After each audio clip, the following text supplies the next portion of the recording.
अगर प्रशांत किशोर वोट ले रहा है फर्स्ट टाइमर के तौर पर तो किसी का तो काटेगा। बिल्कुल प्रशांत किशोर किसका वोट काटेगा? बिल्कुल, मैं तो कहता हूं भाई प्रशांत किशोर को छोड़िए, जनसुराज वोट कटवा पार्टी है, लेकिन ये वोट इतना काट रहा है कि वो जीत कर आ रहा है। जनसुराज को वोट कौन दे रहा है? कौन दे?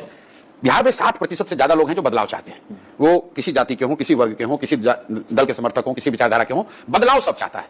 क्योंकि 1990 में भी देश का सबसे गरीब और पिछड़ा राज्य था बिहार। 2005 में जब नीतीश भाजपा की सरकार बनी तब भी देश का सबसे गरीब और पिछड़ा राज्य था बिहार। और आज 2025 में भी देश का सबसे गरीब, पिछड़ा, बेरोजगार, पलायन वाला राज्य है बिहार। तो 30-35 साल से जो लोगों ने यहाँ पर कष्ट में जो अपना जीवन बिताया है, उसकी वजह से बदलाव सब चाहते हैं। अब आप कहिएगा बदलाव चाहते तो फिर इन्हीं को क्यों वोट दे रहे थे? इसलिए दे रहे थे कि उनके पास विकल्प नहीं था। बिहार में इस तरह का कोई प्रयास नहीं हुआ था और एक तरह से राजनीतिक बंधुआ मजदूरी बन गई है कि भाई लालू जी के डर से मोदी नीतीश को और मोदी जी के डर से लालू को वोट देना है। हम आपकी जनसुराज में जो भीड़ आ रही है और जिसको लोग कह रहे हैं भाई इतना भीड़ कहां से आ रहा है, जरूर बहुत रुपया खर्चा हो रहा होगा, कोई खर्च नहीं है। भीड़ इसलिए आ रही है कि समाज में 60% से ज्यादा लोग बदलाव चाहते हैं। एकदम साइंटिफिकली आपको मैं कह रहा हूं। मैं ये नहीं दावा कर रहा हूं कि हर आदमी जो बदलाव चाहता है वो जनसुराज पर भरोसा करता है। मैं उनमें से नहीं हूं जो बड़बोला होगा कि नहीं हर आदमी जो बदलाव चाहता है वो जनसुराज को चाहता है। लेकिन बदलाव चाहने वालों की संख्या 60% है, इसमें कहीं कोई दो मत नहीं है। अब जनसुराज पर, हम पर, जनसुराज के नेताओं पर, कार्यकर्ताओं पर और हम लोग की विचारधारा जो कार्यक्रम हमारा है उसकी एक तरह से जांच और उसका टेस्ट होना है। समाज के सामने विकल्प है कि बदलाव अगर आप चाहते हैं तो एक बात होता है कि जो इनकम्बेंट है उसको जाना है।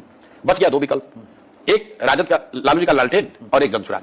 तो या तो अब जनता जो 15 साल जंगल राज उन्होंने भोगा है उसी लालटेन को वापस ले आए, या फिर एक नया प्रयोग जो जनसुराज है इसके साथ चले।